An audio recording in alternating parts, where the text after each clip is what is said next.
Blaine and Ashley Lunkenheimer, and we'll call to order the April 11, 2022 meeting of the Delaware County Board of Elections. Our first order of business is the Pledge of Allegiance. Pledge of Allegiance. To the flag of the United States of America and to the republic for which it stands, one nation, under God, indivisible, with liberty and justice for all. Our agenda was circulated before the meeting. Are there any comments as to the agenda? So we'll adopt the agenda. We'll proceed with this. The first item on our agenda is review of the minutes from March 22nd, which were distributed prior to the meeting. Is there a motion? I move to adopt the minutes without change. Second. Any comment, any question, any public comment? All right, we'll call the question. All those in favor of approval of the minutes say aye. Aye? Aye. That motion carries. The next item is the report of Mr. Allen, the Director of Elections. Good morning, members of the board. There are a few exhibits that you have in front of you, starting with the preview ballots for the Democratic and Republican primaries. So these are sample ballots, or not official ballots. So the layout is fairly clean. We went through our first round of testing of what are called the test decks, and that's where you programmatically create ballots that are marked so that you can check the accuracy of the database and the logic that was involved. And all of the printer turned those around in a little more than 24 hours, got those to us. We finished the testing last Friday. Everything checked out. Same with the preliminary vote by mail ballots. We got a test deck of those as well, or at least ballots that we then marked to put through the preliminary database. The database is now locked down. Now, the database is locked down as of the 6th of April. We discussed this at the March meeting, where we were going to need to lock it down either the 5th, the 6th, or the 7th of April in order to give ourselves times for test decks, in order to protect against the possibility that the test decks might not work, in order to then proceed with V-drive production for logic and accuracy at the warehouse. And we did so. Now, there have been and there may continue to be a few court orders that may remove candidates from the ballots. So we have a way, we cannot remove them from the database per se, but we have a way to print the ballots per the court's orders in those instances with one less candidate on the ballot. So that's what we're going to work to achieve. Also in front of you, oh, go ahead, I'm sorry. To be really clear on this, because I want people to understand what we're talking about. Mm-hmm. So, and this is the system now, and it was essentially the system that we used historically, even when we had the mechanical machines, right? Because of the compressed schedule this year, and it's happened historically in the past because you had court cases drag on, the courts haven't resolved all the ballot challenges. So there's persons that filed to be on the ballot and are on the ballot. There's a challenge going on. The court gives them time to file pleadings, to have hearings. Then the court takes time, makes a decision. Then there's an appeal. We can't hold the ballots forever. People want to vote. There's a long lead time, as Mr. Allen was explaining, to put all these procedures in place. So as a result, he has created the database, the computer programs that has all the candidates in it, because that has to be done at this point in order to meet the statutory requirements for testing, in order to get the machines all programmed, et cetera, et cetera, et cetera. But what we can do is, if these persons are struck, on the paper ballot on election day, their name won't appear, and we won't count the votes for them. In the past, you might remember years ago on the mechanical machines, we'd often have two candidates, and we'd what we call lock the lever. You wouldn't be able to push the lever down for the candidate that was taken off the ballot later in the cycle after things were already printed and done.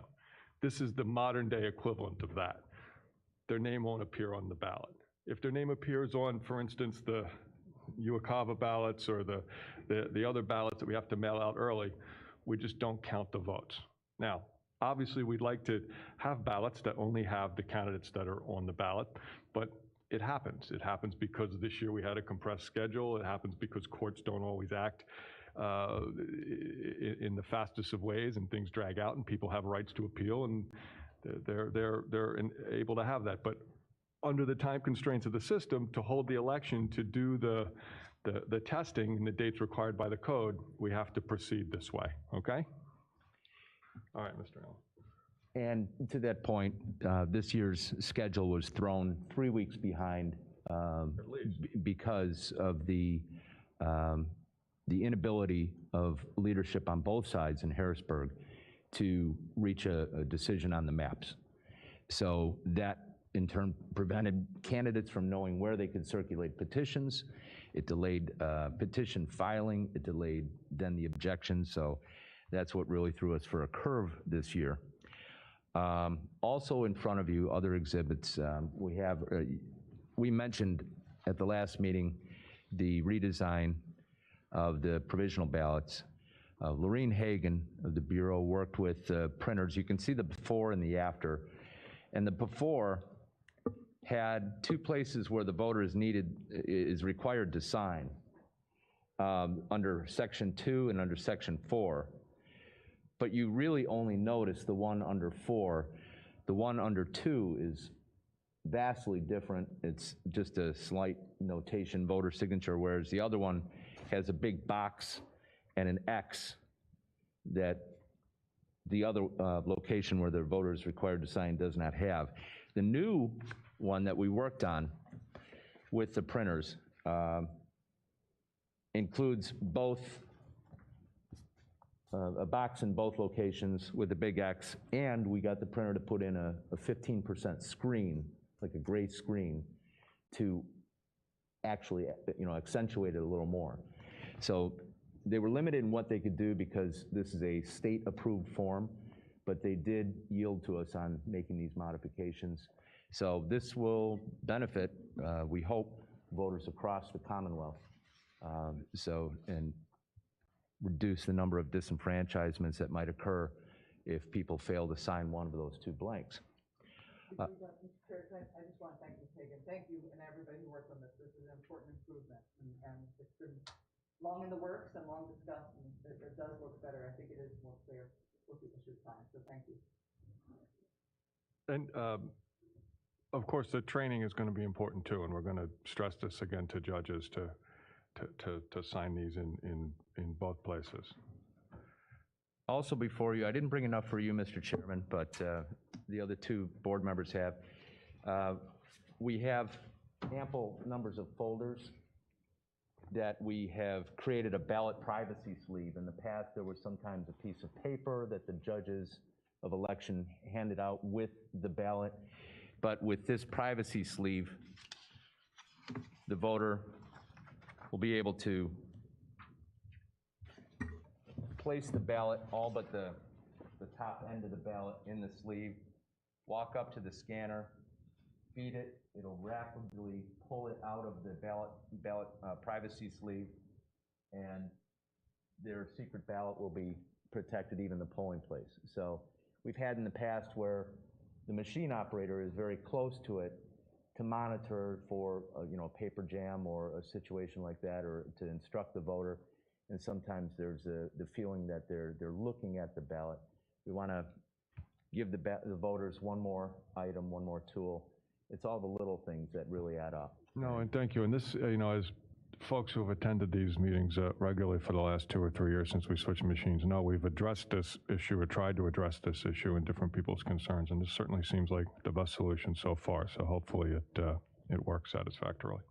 So Amanda came up with the design, worked with me on the design. Amanda Wallace of the stickers, and the team cranked those out in a big hurry. So that's all I have for right now. We're moving ahead with, we'll be testing at the plant.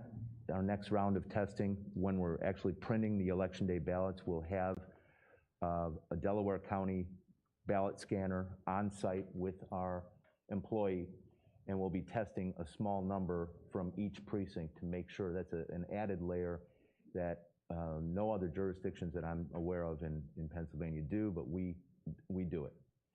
And then, fingers crossed, we should be, our vote by mail ballots will start going out April 25th, if not sooner. I'm hoping that we could get them out as early as the 20th, about a week and a half from now, or the week after Right. Easter Sunday. So everything's coming along in spite of the delays with the maps. So we're making progress. Well, I know that you and everyone has worked very diligently the last couple of weeks to scurry along despite the delay in the maps and the filings, et cetera. So thank you for that. Does the board have anything for Mr. Allen? No. All right, we'll move to our next item with our new director of the voting machine warehouse. The reason we're here today, polling place changes.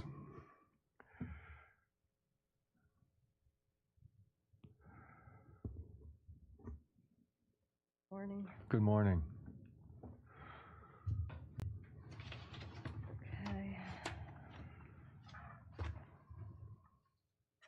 So since we have a lot, the ones that are non-controversial, agreed to, or there's not going to be an issue, we can do them all together. If there's any that you think is going to need particular discussion, we can single that out. But Okay. Okay, we have Chester City 1-4, which had to move 1-4 and 2-1. We were unable to use the location where they were at the firehouse. So we are proposing to move that location to Chester Gateway, the Avenue of the States. We did hang the signs, went out for an inspection. The next one, Upper Darby 7-4. That, we used to use the Wellness Center. That building has been demolished.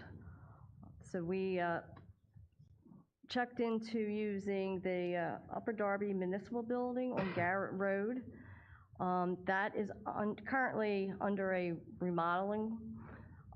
We did go out and look at it to see the size and the blueprint, and it does look like it would be large enough after completion, but we cannot do the final inspection, which I was told would be done at the end of April. Darby Township. so what are we going to do with 7-4 for this election? We're going to be proposing to move it to the municipal building on Garrett Road, Upper Darby Okay, I'm Municipal sorry you Building. did say that. I just was No distracted for a problem. minute. All right. But presumably, if it fails the final inspection, then we would have to move. Okay, yes, but we could move Upper Darby 7-11, which is held in that municipal building, which has been in there, so there is room for the three already. And we can place 7-11 to the, excuse me if I pronounce this wrong, Islamic Center located on 69th Street. They can hold that one there. And then it's just a matter of putting 7-4 where 7-11 was at, and then just moving 7-11 into that building. Let's, But to be clear, we're going to move 7-4 today, and Yes. then, yeah. Yes, that's right, correct. And no, the Islamic Center, I don't know why I'm even going to bring this up, but there had been, let's say, complaints and issues, and we had a hearing about things that had taken place at that location in the past. So that's somewhat of an issue. So if we can avoid the Islamic Center, I think we should do our Okay. best, okay? Okay, I will look for something else as well. Okay, so, I'm sorry, let me lost my space there. We're at Darby C, Township, yeah. 5-1 and 5-2. That was currently at the Briarcliff Fire Company. We are not able to use that this time, so we are proposing to move it to the Darby Township Municipal Building, located at 21 Bartram Avenue. We went out there for the inspection and we placed the signs. Okay, next will be, well, I don't know if we're having if this is going to be one of the sites that may have a controversy. Middletown 4-1 and 4-2. I think the way future strategies to organize it with bipartisan agreements first, so if any of these have bipartisan agreements, I think that's what, the chairman meant when he said non-controversial, both parties agree to it. Well, both parties are aware of what I would like to propose. All right, let me do it this way. Is anybody here about Middletown 4142? Okay, so let's do that one last. We'll skip it, we'll do it at the end. Middletown 4-3, maybe the same. Anybody here from Middletown 43? Okay, so we'll do that one at the end as well. Okay, well, we have Marcus Hook, but we're not ready for that right now. So we're going to pass that, that's off That- today's agenda? Yes, and Okay. we're still working on the Upper Darby, the Aronimink situation. We're not ready for that, but we're So working. H is off the agenda too. Yes, Okay, so then, So just, also A is a repeat from a previous agenda, so that's a cut and paste error. Okay, thank you. We did that already. Yes, that's already completed. So the Marcus Hook, just familiarize me, how many precincts are there? the one that I need to move is just Marcus Hook 1. There's 4 total, There's 4 total, but Marcus Hook 1 is the one that needs to be moved. okay. For And I this. know we don't have a recommendation yet, but where's it being moved from? The community center, which now the police department will be using that community center for this election. For just this election, I'm understood. We're currently looking at a lumber store, but we did not have time to put the notice up 5 days in advance of this meeting. So we do think there's general agreement with the parties there. They like this site. And we Okay. did the inspection, we just did not have time to put the signs up. Was that the we may or may not know, it's the community, the police are moving into the community center Correct, on a temporary basis? correct. Okay, not just for this day? Just for this election, I'm told. They're having issues in their building that they're Okay, dealing with. okay. I also have Haverford 4-2 and 4-3. It's not a change of the polling location, it's just a change of the room in that location. It's moving from the stage room to the cafeteria. all right, so before us right now for approval, we have Upper Darby 7-4, Darby Township 5-1-5-2, and Chester City 1-4 and 2-1. So do we have a motion on those? So moved. Second. Okay, any discussion? All right, so we'll call the question. All those in favor say aye. Aye. Aye. So that carries. All right, now let's go with Middletown 4-1-4-2. That's first on my list, so let's hear that one. Okay, Middletown 4-1 and 4-2 was held at the Easter Seals, we're no longer available. So I am proposing to move that location to the Middletown Free Library located at 21 North Pennell Road. We did an inspection, it was completed, and signs were hung. I do not feel as though there's no reason to not be able to place it there. So you're recommending that I'm we move- recommending that, yes. Okay, so the recommendation then is to move 4-1 and 4-2 in Middletown to the Middletown Free Library. Can we have a motion on that? So moved. Second. All right, so now moved and seconded. Does the board have any discussion? If I may talk a little bit about those 2 items. Yes, sir. So the history on this is that we had 2 precincts at Easter Seal School. And an incident at last November's election involving a voter and the administrator at the school, and questions about how we're not allowed to impose masks on, a mask requirement for voters, led to the school asking to no longer serve I as a remember polling this, place. right. Okay. So, so this actually impacts 4-1, 4-2, and 4-3. We had one of those precincts already at the Middletown Township Administration Building, in the building proper. So we're moving 2 of these, 4-1 and 4-2, to the old library building, which can house those. There was discussion briefly of having also a 3rd one in the administration building across the parking lot. My concern is that voters would be going back and forth, being directed, oh, no, you're in the wrong building. It's one thing to have, two precincts together in the library, and if they show up to the wrong table, they can be, redirected to the other table. Then the precinct 4-3 in Middletown, we're going to be in the Fair Acres Administration Building. So keep in mind that this is on a day when county employees won't be working, so the parking lot will have ample spaces.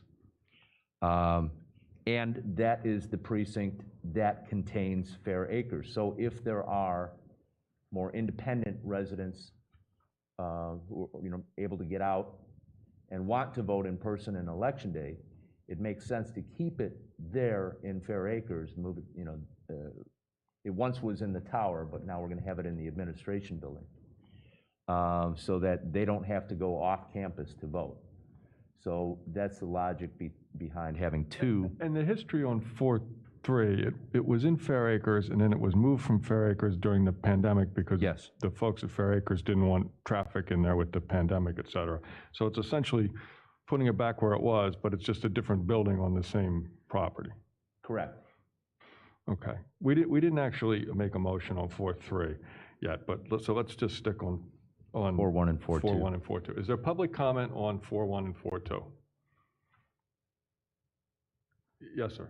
I was judge of elections in Middletown. Excuse me, sir. Since the time it was. Excuse me, could you come up to the mic, please? And just identify yourself for our records. Thank you.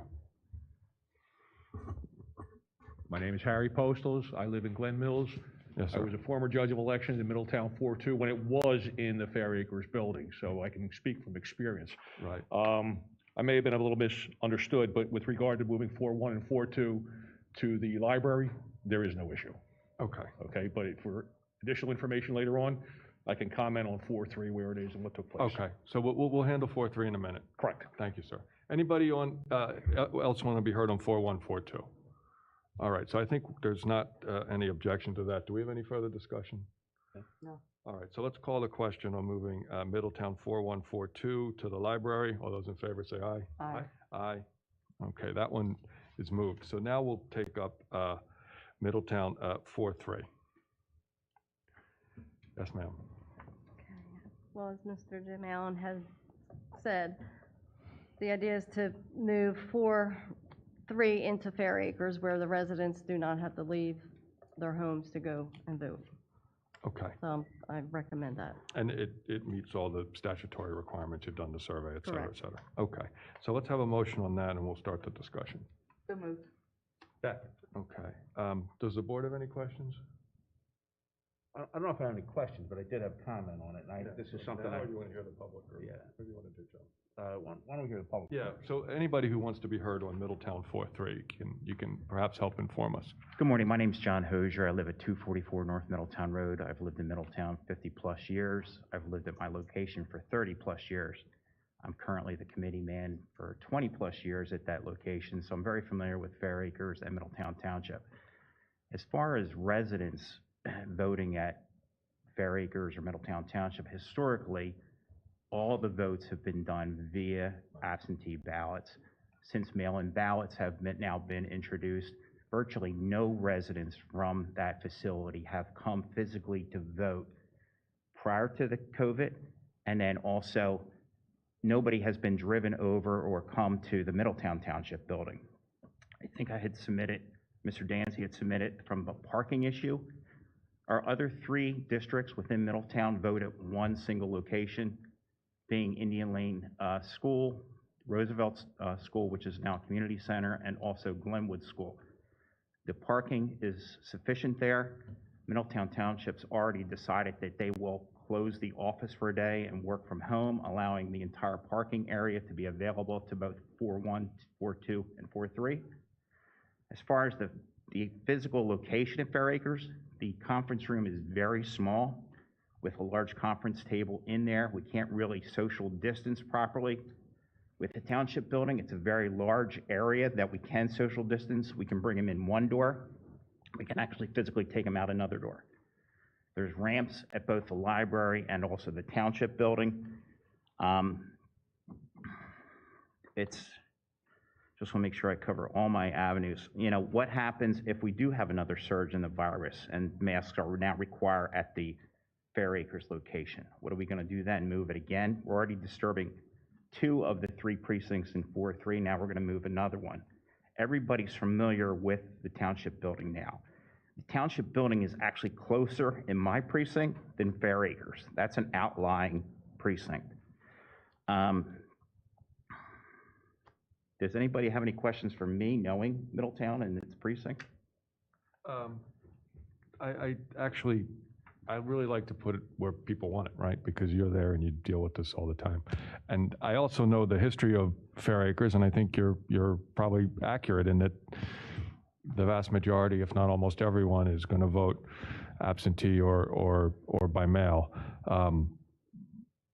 But you know, there's obviously the possibility that if the precinct is there, that perhaps going forward, there won't need to be that outreach that takes place at Fair Acres every year to get the absentee and the mail ballots completed. I know that both parties spend a lot of time and energy making sure that they all get done. So I think this is looking to try to streamline that process and give people the opportunity, if they wish to easily vote in person. Do we know the percentage of people in 4-3 that are Fair Acres versus non-Fair Acres? No, I do not have those statistics. Yeah. Do you have a sense It's a of it? large number. I do not know it. Yeah. And one last comment, just for something was raised earlier. If somebody does come to our location and they physically have to drive to another location, that's very frustrating, as it was mentioned. Right. But walking from one building 50 feet to another building is not going to be frustrating to them. It's that close. It's 50. It's that close, more or yes. less, I think the photos that we had submitted, you know, detailed the library versus the township building. Okay. Okay? All right. Thank you. Is there other public comment on 4-3? Yes, sir.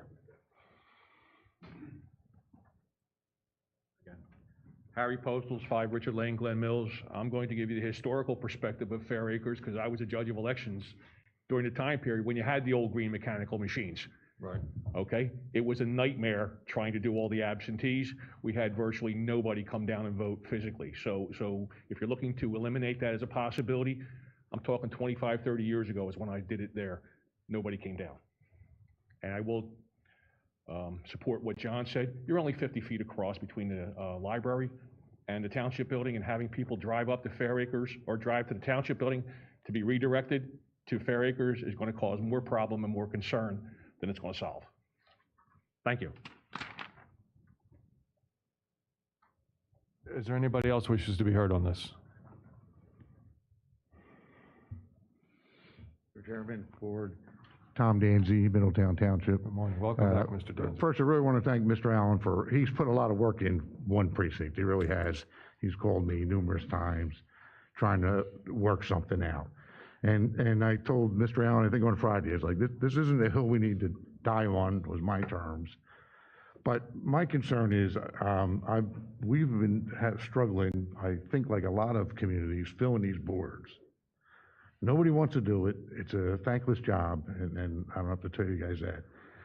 So I know there was frustration when they moved them from Fair Acres, believe it or not, to the Middletown Township Administration Building. Now, 2 years later, we're going to tell them that they're settled in, and they got that's one of our better boards. And I would ask you to consider, and I don't know the answer to this, but moving them is another disruption for no reason. They're there, whether if there's enough gain you think in voters at the Fair Acres, or you know, if it would benefit them enough, and that's your vote, and we support that. But I'm just concerned with, why disrupt all 3? I mentioned to Mr. Allen, even the possibility of leaving it there through the primary. You know, just make the 2 move to the old library, and leave the 4-3 undisrupted right now. But again, guys always have a hard job to do, and I appreciate it. And we'll wait your decision. Well, Mr. Danzy, thank you, and I agree with you. I mean, oftentimes things come before us, and there's not a right and a wrong answer, and it's trying to make a difficult choice. Although, I will say, you know, perhaps your proposal of let's leave it for one and see what happens may be a good way to take a look at it. I see Mr. Allen nodding his head. Yeah, I want to thank Mr. Dancy too, because we've been talking through this for the last several weeks. Initially, there was one plan, and then we were adjusting it. You know, the staff is amenable to trying to work it out with the community. And if the board would want to just at least try for the primary and see how it goes, and see if we can get the voters instructed properly and try to avoid, you know, any confusion or provisional ballots or anything like that, people casting in the wrong place. You know, we're flexible. All right, so why don't we then, we'll just table this, and that way if we decide for the fall to make a switch, we don't have to go do all the work again. So we'll just table this for now. We'll leave this item there, and if we want to consider it again in the fall, we will. Otherwise, it'll die on the vine, okay?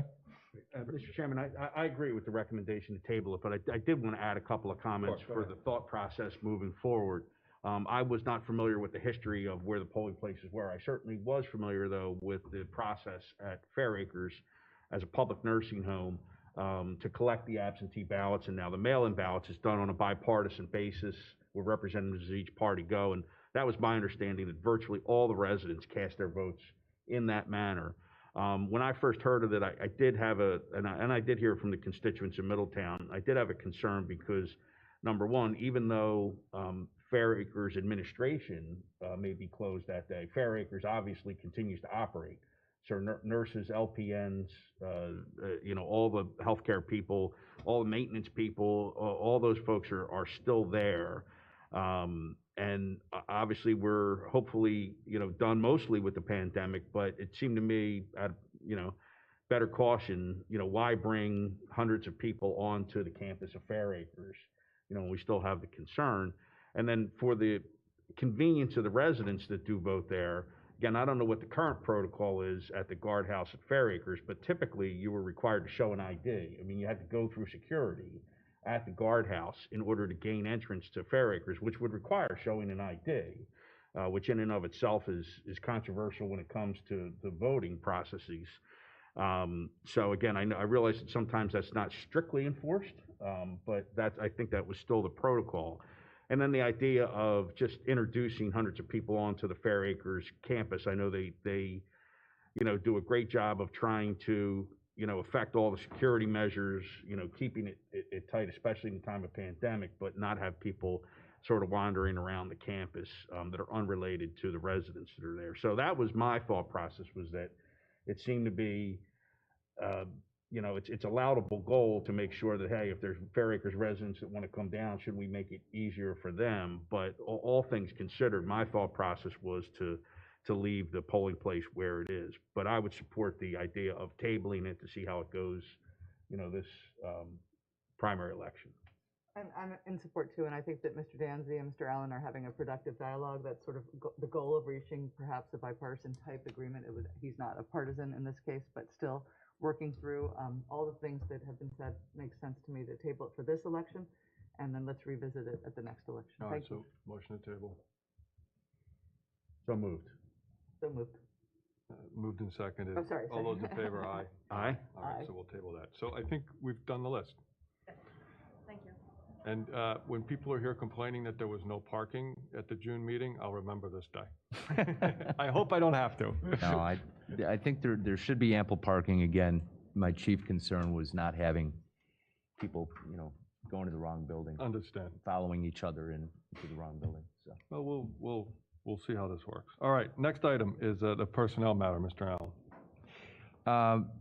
I'm pleased to give a recommendation, a wholehearted recommendation, that Jackie Dunn, who was designated as the interim supervisor for the voting machine warehouse, be made the permanent supervisor of the voting machine warehouse.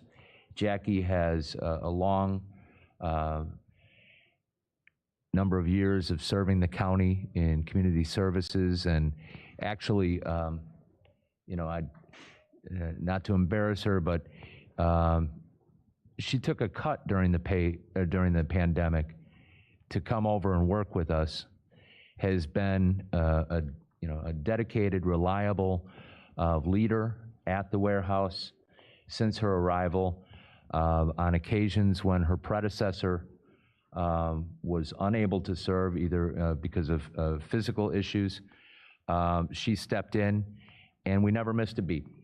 So I would respectfully ask the board to please consider a motion to make her designation permanent. Your motion? So moved. Second, Moved and seconded. Any discussion? I essentially thought it had happened. I realized we need to make it formal. I think it was so- temporary, yeah. Yeah, absolutely. I support it. So we'll call the question. All those in favor say aye. Aye. Aye. And motion carries. All right, next, Thank you. campaign finance report.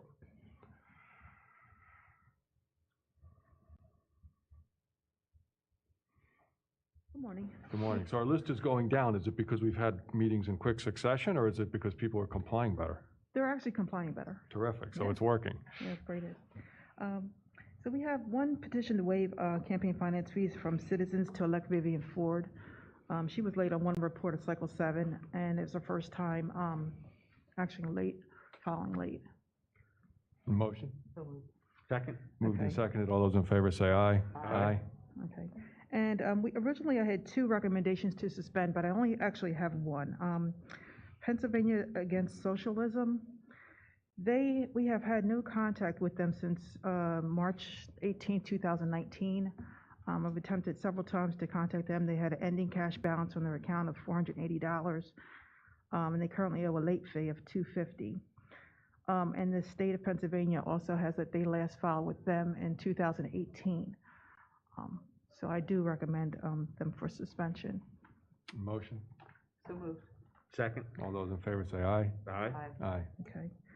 And then the other recommendation was for Brett Berman for Delco. But Brett Berman had actually contacted me late Friday afternoon and submitted 2 reports. So I'm currently working with him to get him in compliance. Very good. So I'd ask to postpone that one. All right. Thank you very much. Thank you. All right. General public comment. Good morning. Good morning, sir. My name is Chris Fabre. I live at 7103 Sellers Avenue in Upper Darby. During the 2020 presidential election, I was judge of elections in the 5-3. My purpose for being here, I want to bring to the board some issues that happened that day, and hopefully you can clear them up. As you know, for the election, we're using the scanners. The procedure, voter would fill out the ballot, put it through the scanner. Had quite a few problems that day. The first problem with the day was when we put the ballot into the scanner, it wouldn't process it unless we hit the enter button.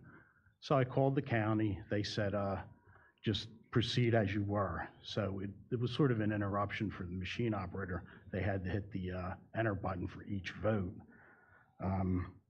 Second problem of the day, the scanner stopped processing ballots altogether. Called the county again. They suggested that we have the voters use the touch writer for each ballot.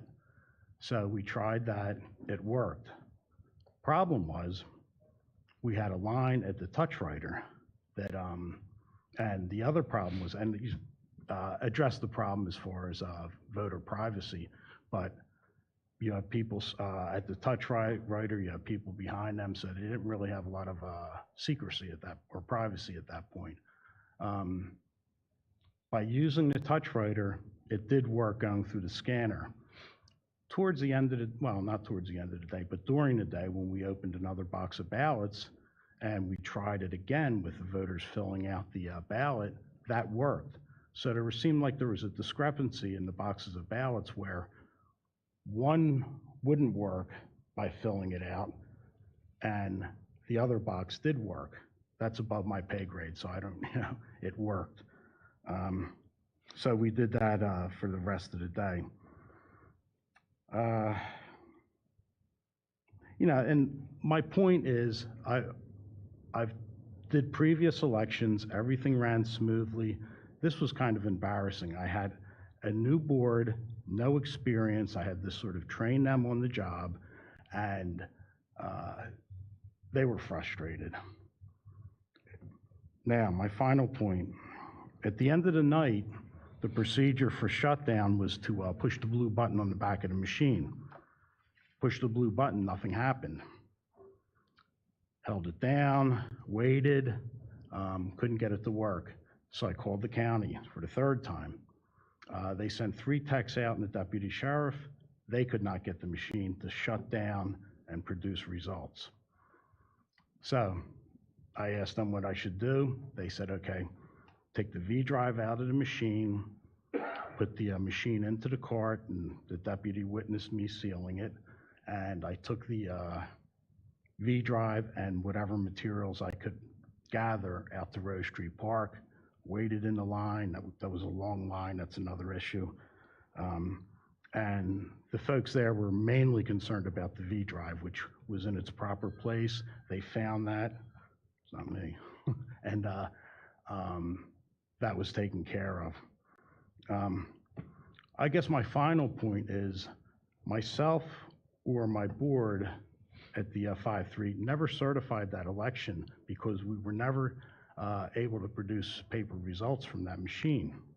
No one from the county ever got in touch with me, and my point is to bring it to the board's attention. Yeah, well, You know, first of because all- I enjoyed doing that. After that, I was so frustrated, I couldn't continue with it. My board was frustrated. The voters were frustrated from the issues during the day. So my reason for being here is I hope that these issues will be addressed and something can be done about it. So, Okay? First of Because all- to me, it's unacceptable, and I'm sure to you, you know, with all that, it's unacceptable, so. I thank you for your service as a Okay. judge of elections. It is It- a difficult job on the best of days. It is, and we are- despite that, I enjoy doing it, you know, but this was too much. This was, you know, bridge too far for me. Right, so. November of 2020 was, you know, anybody in this room will tell you, the most difficult election that we've ever had. We had the law changed, we had to get new machines, we had to train people to use those machines during a pandemic, we had to conduct an election during a pandemic, and it was, it's 18 months ago now, I'm a little foggy, but I'm pretty confident it was the highest turnout election ever in Delaware County.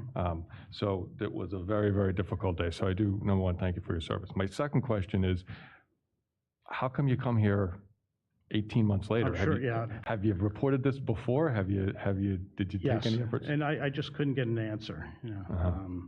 I talked to my council person, I talked to other people, and Did you send anything to the Board of Elections? I did not send anything, Okay. no. But, I felt it was incumbent for them to get in touch with me. I mean, it's, you know, I didn't give them all the information at that point, so. All right, well, let me do this. Here's what we do. When we have, under the code, things brought before us that deal with potential election irregularities, we refer those to the district attorney's office. We'll make that referral, and the investigators will investigate the information you brought to us today to make sure that that election was conducted properly. You know, we have paper ballots, we count the ballots, we can Right.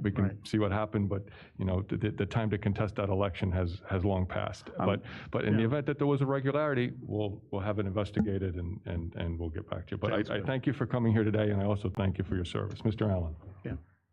Sir, I would like to echo the appreciation that we have for all of our poll workers, especially you. That had to have been a trying day. I was not here at that time. And since then, after I arrived, we built up contingency systems to address this very instance. We also do a lot more testing on the front end to prevent that from even being an issue. But even when it was an issue at this past November election, for example, you probably never heard about it, but in Marple, there was a precinct. The printer provided the ballots in the box that was marked for that precinct, provided the ballots from another precinct. So obviously, they weren't going to run through the scanner. We were able to print up ballots enough to get them by in November. And this is a 2-ballot election, too, so it was no small feat. To get them by, and then we had the contingency file in media that we were able to print up, get out there through the sheriff's department, and they never missed a beat. So we have built contingency systems to address this very thing, including the testing on the front end to prevent it from even being an issue. So we take those matters very seriously. Good, yeah. I felt like I was learning on the job at one point, and I had experience, so thank you. Thank you, sir. Have a good day. Are there others with general public comment? Yes, ma'am. Mr. Chairman, just so I understand, do you need the solicitor to keep any clock on this, or is that not how you guys handle it? Generally speaking, and Mr. Martin is pinch hitting today, as you notice, he came down on a moment's notice, and I do very much appreciate you coming down, Mr. Martin. Generally, you're right, the solicitor makes the recommendation, but Mr. Allen will coordinate with Mr. Parks to make sure we have all the information and make the recommendation over to the DAs. But my question is in terms of process of public comment. The length. Do we have is there a 3 or 5 minute limit, or do you use your judgment? There's a 3-minute limit, but I sometimes You use would my like me to judgment. let you know when 3 That would be minutes are terrific. reached? Yes, Thank sir. you. Thank you. I'm sorry, I didn't understand your question. I think I recognize somebody to go next. Hi, thank you for having us here today. My name is Karen Fritz. I'm a physician. I live at 901 Powder Mill Lane in Wynwood, Pennsylvania, which, yes, is part of Delco. Most people don't realize that. I've lived there for over 20 years and have enjoyed it. What is it, Haverford? Haverford Township, 8-1. 8-1, okay. Yeah. Yes, ma'am. I've just recently become concerned about some of the election integrity in Delco and would like to focus on one aspect that's of particular concern to me. During the last 2 years, the processing of mail-in ballots at the wharf raised a lot of concerns. There was not bipartisan oversight of this process. Wait a second. I didn't understand you. What did you just say? I just said there was not bipartisan oversight of Why the do you say mail-in. that? The Board of Elections is bipartisan. At the wharf, let me go on. Republicans were not allowed to oversee or view the entire process. What's your basis to say that? Eyewitnesses who were there. Well, There were who rooms the that they were not eyewitnesses? allowed to be Okay. in. Give me the names of the eyewitnesses. My husband, a lawyer, Louis Troffer. What was his name? Louis Troffer. Okay. And when was Mr. Troffer there? Between 12 and 2:30 in the morning, What would the date, sir? last election. The primary. the Okay, last we don't one. know what date. Okay, go ahead. Right. There were rooms they were not allowed into and processes they were not allowed to question or to understand. Hold on. What does that mean? We would like to get a copy of the chain of custody for the mail-in ballots. Okay, there's a process to do that. Okay, tell me how it is. How can I get it? I've been trying for months. It's called the Sunshine Act. You file a request with the Board of Elections. Okay, so I can send an email to you? It's a statutory process. You can follow the rules in the statute. There's a form you fill out, you send it in. Okay, because I've been asking many people. We would like to know what the actual chain of custody is for processing mail-in ballots. And we would like to ensure that there is bipartisan, transparent oversight of every step of the process. So I would like to know what is being done to ensure that is going to happen in this upcoming primary and elections. Thank you. Okay, thank you. Mr. Allen, can you briefly explain the process to adjudicate the mail-in ballots? And I also want to make clear that despite what you want to stand there and say, I certainly think this board is bipartisan, and I think there is bipartisan oversight. But Mr. Allen. We just, if I may, Ms. Fritz, it's a pleasure to meet you. This is the first time I'm hearing this question at all as far as your questions about chain of custody. I'd be more than happy to provide you with the documentation on the system that we have. It comports with state law. But we just went through, in November of 2021, 3 consecutive back-to-back recounts. The first recounts ever performed with this voting equipment. We had Republican and Democratic poll watchers there before the initial results because we had very tight contests. They were there on election day monitoring, and they were also there throughout the recount process, and they were observing that process. Additionally, we instituted, and probably no other county in the Commonwealth has done this. When we need to remake or transcribe a ballot that can't be scanned for whatever reason, or it's damaged or what have you, but there are votes on there that can be recognized. We instituted a bipartisan team. We went to the two political parties. So we have a representative of the Republican Party and a representative of the Democratic Party working in pairs to transcribe ballots. So I take, personally, any kind of statement that A, there weren't people allowed to watch, it's not true, and B, that we don't have bipartisan oversight. We've introduced a step that probably no other county and probably every other county might want to consider in the Commonwealth to make sure that this system is transparent at its core. So thank you for your comments. Hello, Louis Troffer, Wynwood, 8th Ward, 901 Powder Mill Lane. Just a clarification, it's not a question of the bipartisanship of the Election Commission. It is the observers with regard to the Wharf building. Specific question. Sorry? I'm sorry. I saw you there. And here's the question. I'll just get the question out. You were there. I was there. There's a back room where there's bins, all sorts of mail that's received goes into this back room, and then it comes out, and that's where observers are able to watch it being stripped, and then the ballots go one direction, envelopes go another. We saw that. I'm fine. I got that. There's a little bit of tape that I have to stand behind, but I can see what's going on. My question: things go into the back room. Nobody's there. There's no observers. Nobody's seeing anything. That's my question. That was a real, if there's complete transparency, as you say, why isn't anybody in the back room? That's the question. All right? And it's a fair question. I understand what you're saying, but if you're going to have observers and a good 60% of what's going down is happening in a back room, there should be people here. I mean, there should be observers. And that's sorry, it's not to be confrontational. It's just, that's a legitimate concern. Mr. Chairman, can I? Please. Thank you, Mr. Troffer and Dr. Fritz for raising those questions. Let me just give you, again, not to sort of relive the 2020 election or everything that occurred after that, but give you my perspective of it. I was not on the Board of Election in 2020. I was appointed in September of 2021. However, on election night 2020, I was an attorney for Republican observers that were in the Wharf building that night. And I note a couple of things. The whole process was new. It was new to me. That facility had never been used before. The counting of mail-in ballots, the machines that were being used, the setup of the room was wholly different from what happened before. I will say that, again, I was there on behalf of Republican watchers. I don't know whether watchers or observers are the right term, but the party does have the opportunity to appoint people to see what is going on.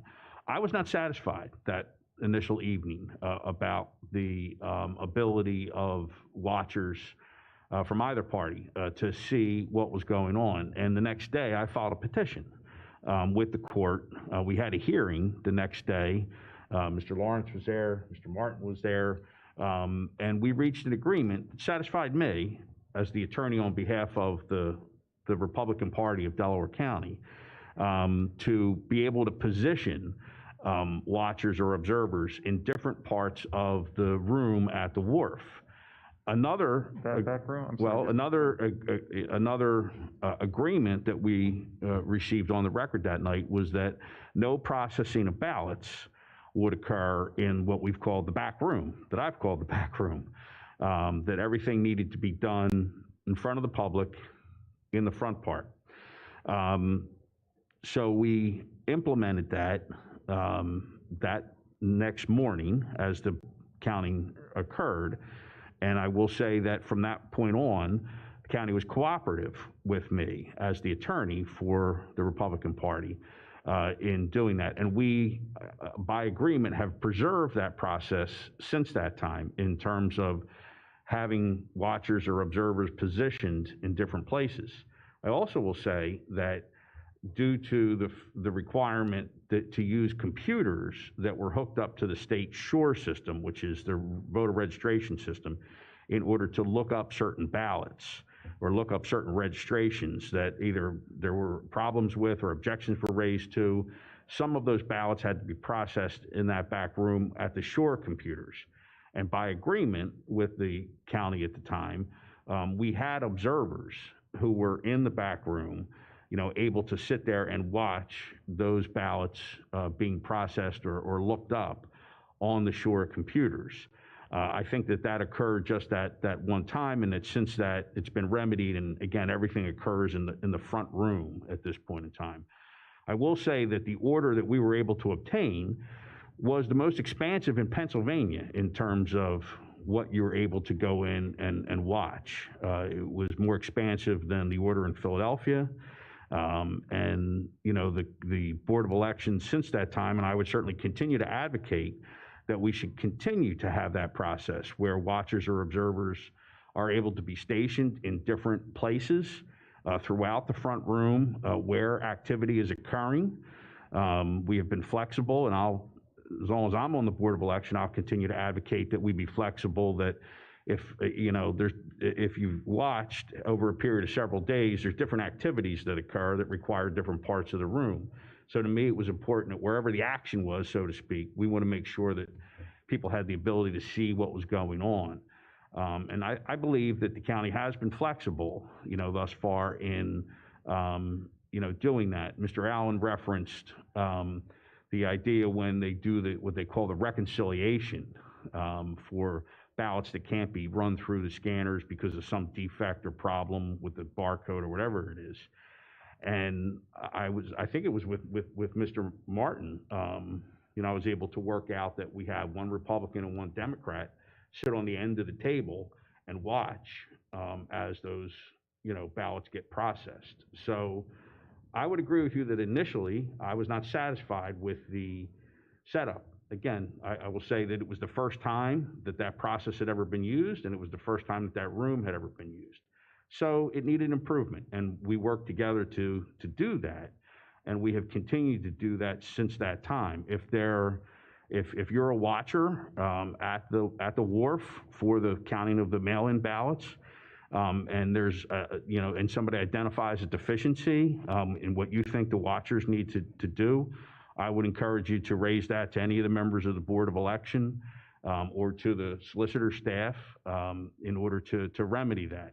Again, I think that since 2020 we've been able to. I don't think we've had any issues, in terms of people observing and looking at the ballot. Certainly in 2021, I'm unfamiliar with any issues, and I don't think there were any petitions filed with the court or any complaints made about the lack of the ability of folks that are watchers or observers at the wharf to take it in and be positioned where they needed to be. If I could follow up then? Sorry, you're good. You're over your time, but I'd just like to say that I agree with what Mr. McBlain has to say and recognize that we know we're not infallible, and we are looking to run the process that is a transparent process, and a process where not only is it in fact transparent, but the public perceives it to be that way, and the public has confidence in it. So we are willing to listen to suggestions and ideas of how to make things better and make them work. And I think we've done that since 2000. I think we will continue to do that. But I'll give you one more minute. Very briefly, it's not a polemic. It's thank you for that very much. I'd like to see the order, if I could, Mr. Allen, if that's available, that you had sought. And secondly, have there been amendments, or has this been ratified or adopted by the council? This order, the import of the order. So that would be a court order.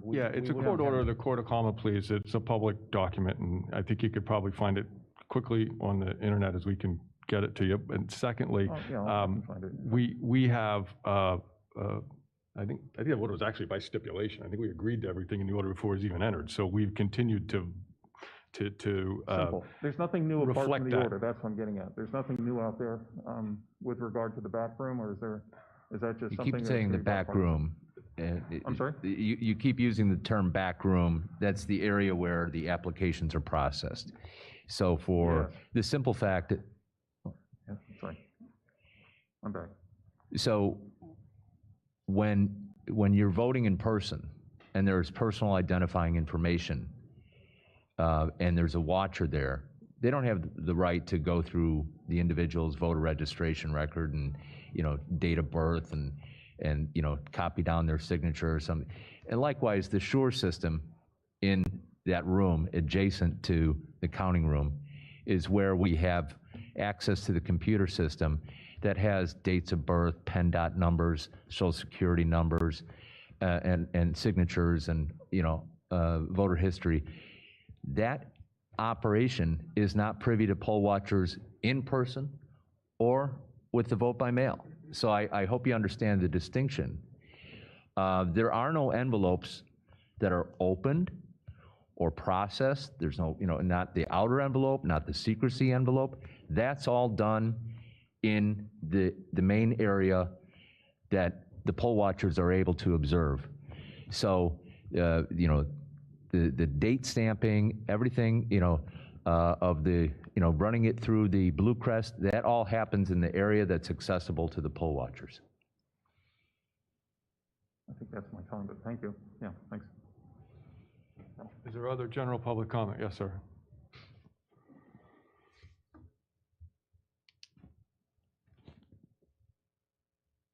My name is David D., 8 School Lane, Rose Valley.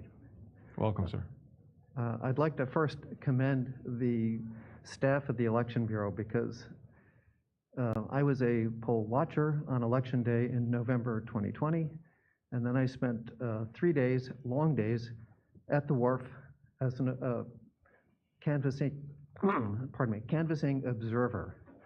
And I can confirm that what Mr. Allen has just related, even though he wasn't there at the time, is what happened. The staff, Manley Parks and Lorraine Hagan, I think did everything they could to accommodate the canvassing observers. I was brought into the back room to just observe what Mr. Allen just described, along with 2 Republican observers. And as Mr. Allen said, nobody was processing ballots. They were simply confirming information. I spent the rest of the time either at tables with the election workers who were, in some cases, fixing ballots, correcting ballots that had been ripped apart. There were a number of ballots that were in the sorting machine or in the ballot opening machine got torn in half. And so I observed the staff putting them back together and then processing them. And I didn't see, in 3 days, I didn't see anything that made me question the validity of the results. Thank you. Thank you, sir. Is there other public comment?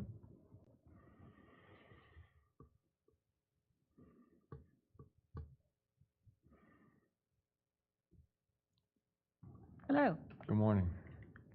My name is Dr. Patricia Bleasdale, and I have an earned doctorate from Temple University and 40 years of experience in major project management and process analysis and design. And ma'am, before you continue, where do you live? I live in Edgemont 2 precinct, And what's your address? 1295 Wakefield Court, Thank you. Glen Mills, Pennsylvania. I've been gathering objective data from Delaware counties on their experiences in the 2020 and 2021 elections for quite a while.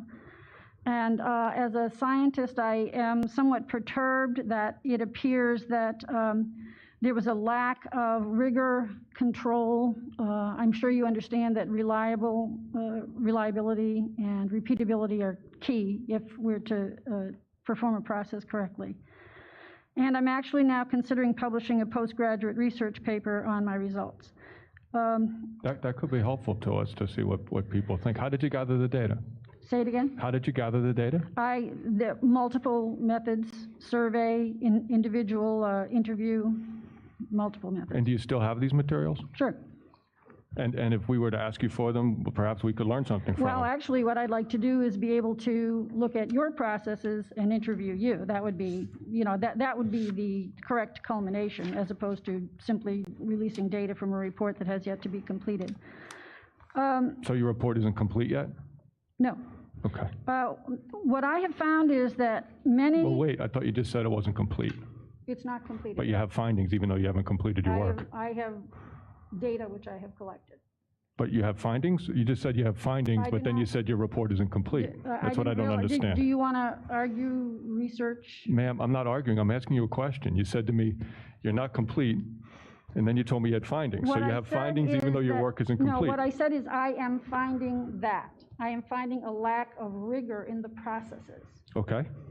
And have not that's why I was asking what you found, because I'd like to see it. It could be helpful to us, but go ahead. Be glad to discuss it with you, and I would love the opportunity to interview you and discuss in depth what the processes were. What I have found is that many of the citizens believe, and this is simply people's beliefs from what they have seen. So you have findings then, because you found this. That's what I don't understand. You told me you didn't have findings, but you were finding things, but now you do have findings? Are you discussing findings as a research term, or findings as I am discovering things as I work? I'm asking you about the words you're using. What are you saying? I'm saying that what I am observing as I go about my work collecting data, is that good? Okay. What I am observing is that there's a large lack of trust in the procedures and the processes from the elections. And I've heard you discuss some What do you mean by large? Like what percentage of people don't trust? Am I going to be allowed to make a comment or not? Can I have my time, because You can have all the time you want, and I'm just asking you a question. I do not have for you a percentage Okay, of people. go ahead. Go ahead. Okay. As I am working with people and gathering information, I'm finding that there are many people who have a large lack of trust. How many? A lot. How many is a Have a lot? large lack of trust in what's going on with Ma'am. our election systems. Hold on one second. This is one reason they have a lack of trust. When they try to express something to someone in government, rather than getting a respectful hearing, they find that people decide that they're going to make issues of small matters. Ma'am, I'm being very respectful. I'm giving you your time. I'm not getting that.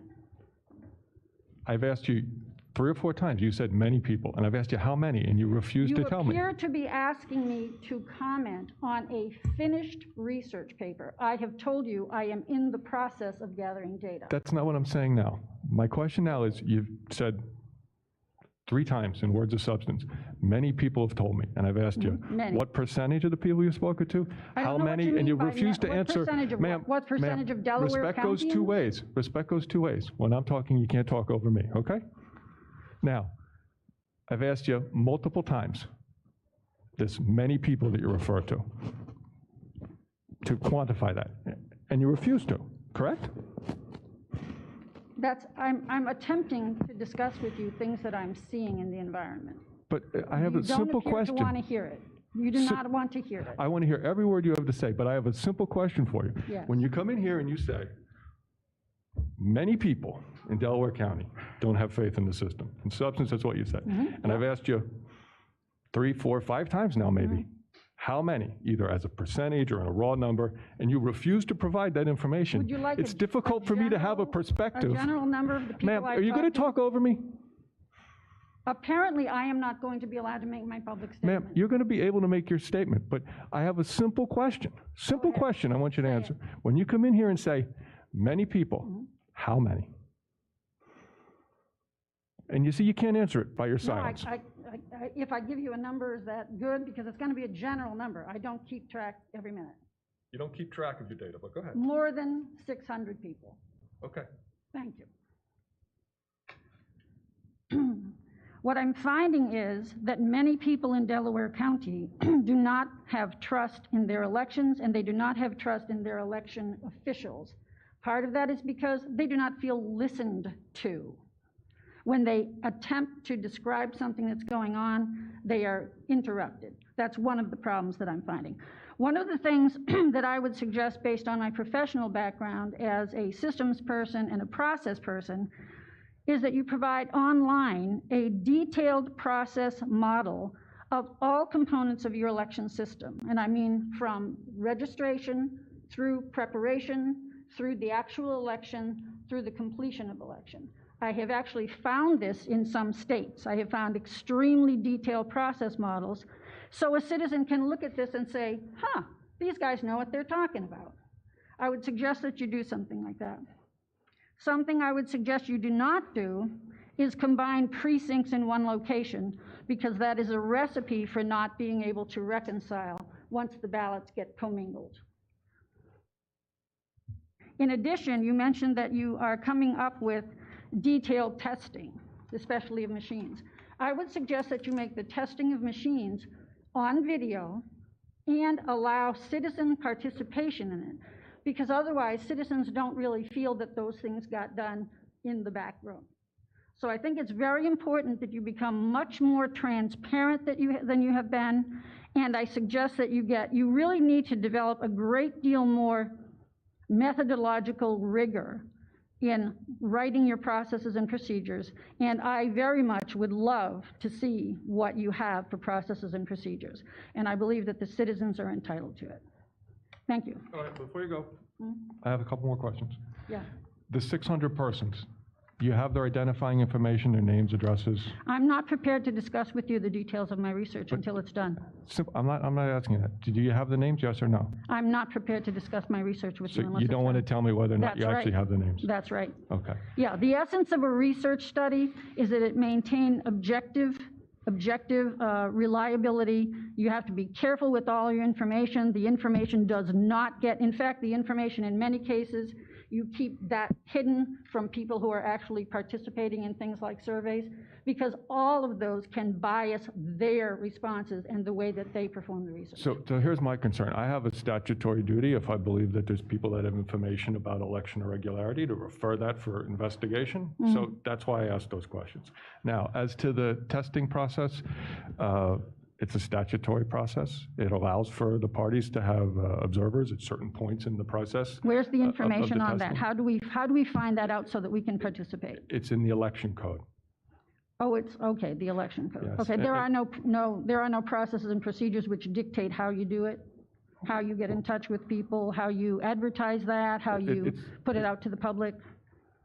What I'm getting at is, the election code is one thing, but how you reify the election code and turn it into something that people can actually participate in is very different. Well, but we do that. The code, we don't have absolute discretion. We don't have very much discretion at all, quite frankly. The election code dictates, these are the procedures. This is how you do the testing. This is the who's there. This is the date you do it, et cetera, and we follow the code. Well, let me give you an example of what I'm talking about, because I guess I'm not being clear. The election code specifies certain things that have to be done in the election. But in order to make that happen, you do things like you create, and I have seen, a process and procedures manual about how I could learn to be a poll watcher. About if I'm working at the poll, these are the things I must do. I must go and pick up this type of information. I must get these papers. I must get these ballots. I must sign for these ballots.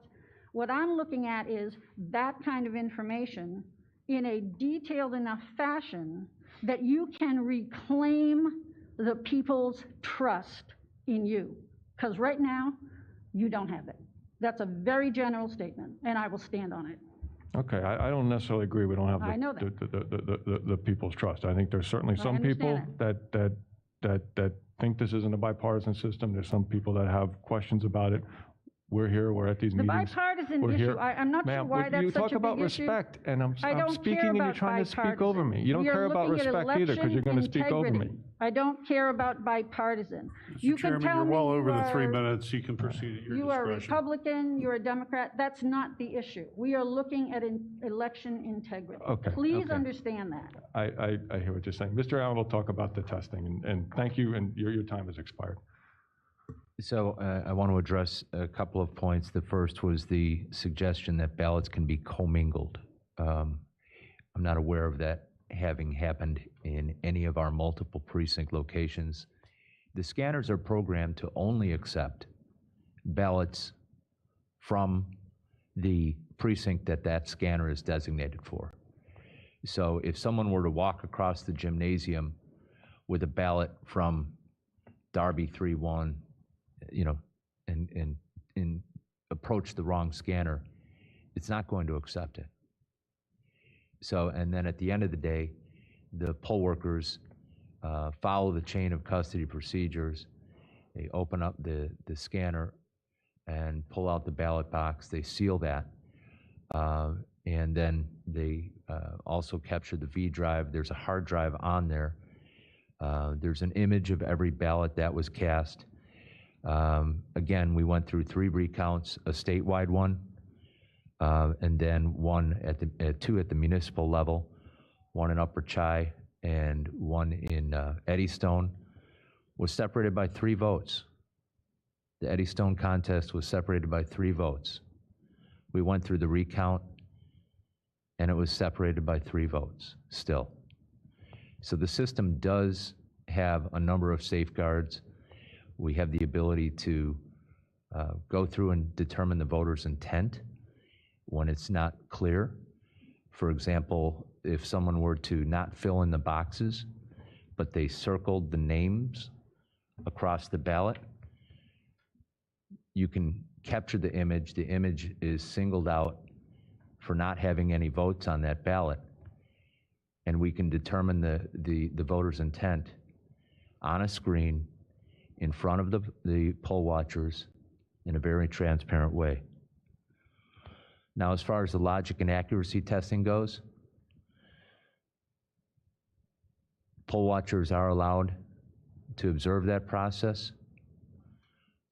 It's not a thrilling process, I'll be honest with you. What they're doing is they're loading the election onto the scanner, then they're producing ballots, marking ballots, feeding them into the scanner. I'm sorry, back up. They run an opening tape, and then after they've fed the ballots into the scanner, they run a closing tape, and they verify that it's recording the votes the way it's supposed to. It's not a thrilling process, but more than welcome to observe it. But we do take that process very seriously, because on Election Day, our goal is to make sure that every eligible U.S. citizen who is registered to vote has the ability to cast a ballot without any kind of problems or interference or any issues with their equipment. We want every polling place to operate smoothly.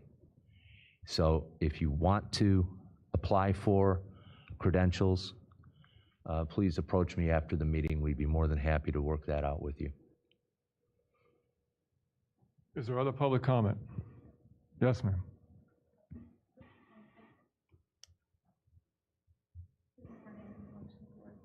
Good morning. My name is Joy Schwartz. I live at 514 Lombardi Road in Drexel Hill. My precinct is the 3-3. Welcome. Today I am here because I know that many folks are ready to move on from 2020. I'm not.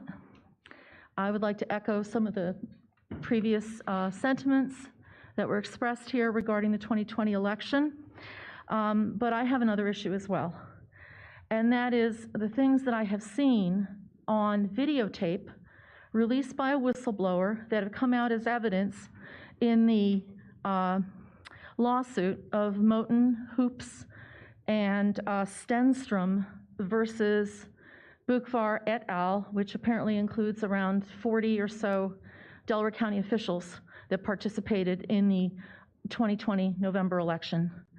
And the evidence that I've seen on video is very upsetting to me. I don't want to mention any names, but so far I've brought this up at council meetings and no one has addressed this issue. The videos show, or appear to show, that there were people that were hired as election officials that had no election experience. There are people that were literally destroying election data and stating that they were going to burn it in a campfire. There were people that cut and sliced ballots that were jamming up the machines. There were ballots that were transported in an insecure manner without regard to chain of custody. there were Delco officials that stated on video, confessed that they didn't follow the law previously, but going forward they would. There were other officials that admitted that they had no election experience whatsoever. There was an official who claimed that there was a felony being in the process of being committed. There were officials that said that return sheets were messed up and could not be reconciled. They were impossibly messed up, and that the entire November 2020 election in Delaware County was hopelessly corrupted throughout the whole county and throughout the whole country. Now, that might have just been an offhand comment, I don't know. But additionally, when a FOIA request was filed to get information, it appeared that certain officials were hiding information, maybe destroying it and covering it up. And when a recommendation was made to the district attorney, no charges were filed, no prosecution happened. And I can't let this go. I can't let it go because, you see, my vote is important to me, very important to me. I feel that my vote did not count, your vote did not count, Republican votes didn't count, Democrat votes didn't count, nobody's vote counted, because ultimately it was a handful of officials that decided this election in Delaware County, and this county went ahead and certified that election anyway, and being that we were the last county to report in Pennsylvania the results of the election, this county decided the election for the entire state of Pennsylvania. And I want to know what's going on. My name is Joy Schwartz, 514 Lombardi Road. Thank you very much. Mrs. Schwartz, thank you, and I appreciate your passion, and I don't doubt that you're sincere in your beliefs. I'm familiar with many, if not most, of those allegations that you've raised. I've seen some of those tips. I've read the allegations in the civil complaints that have been filed. It's been adjudicated by, I don't know how many, but many, many civil courts. Some of the lawsuits, at least one of them, I think, might still be pending. Oh, yes. There's been investigations by the district attorney, by the state, by virtually anyone you can imagine. And believe me, this board, I think I could speak for our staff, we want people to have confidence in the election. And we work and we do everything we can to create that feeling of transparency, to have persons from the political parties involved in the process as watchers or observers on each side. That's our goal. And I understand you have these concerns, and I understand you have these beliefs. I know there's still perhaps another chapter to be written in the lawsuits that are out there, but we're confident that we reached a fair and accurate result in the 2020 election. And court after court has said that, and different investigations after different investigations have said that. And these items that you raised, there's explanations that they were out of context, that little video snippets are taken and represented to be one thing and not the other thing. We don't need to go through that line by line today. That's been done in the post-2020 election. It's been done during the certification. It's been done by the various objections that took place to the certification of the 2020 elections. It's been done in the federal courts. It's been done in the state courts. It's been done in various investigations. And I appreciate that you have these beliefs and that they're important to you. But I also want to convey to you your fundamental concern of a fairness in the election is the fundamental concern of everybody sitting here and all the staff that's out in this room out here, and that's what we're working towards. I is to appreciate make sure that you're that working people. for that, sir. I really do. You mentioned before that you would entertain suggestions as to how voting can be made more valid Yes. or fair or accurate in this county, and if you'll allow me, I will present a few suggestions. All right, you're way over your time, so one more minute, okay? Okay. All right. No machines. No one has confidence in the machines. Well, that's the state law. No hand-counted individual precincts on election, hand-counted individual precincts on election night. Hand-counted ballots, no machines. Let the precincts count it, give it back to the people. Throw out the old voter rolls, get people to re-register. Small precincts, no combining of precincts, even though you folks have said that ballots cannot be commingled. They were in 2020 by the admission of the elected officials on those videos. No drop boxes. No mass mailing of ballots. Prosecute every official that broke the law. Properly train and administer the oath of office to election officials and workers. No carpetbaggers. No charity from billionaires. That's all I have to say. Thank you for listening. Thank you for your concern, and thank you for coming out. Is there anyone else? Yes, ma'am.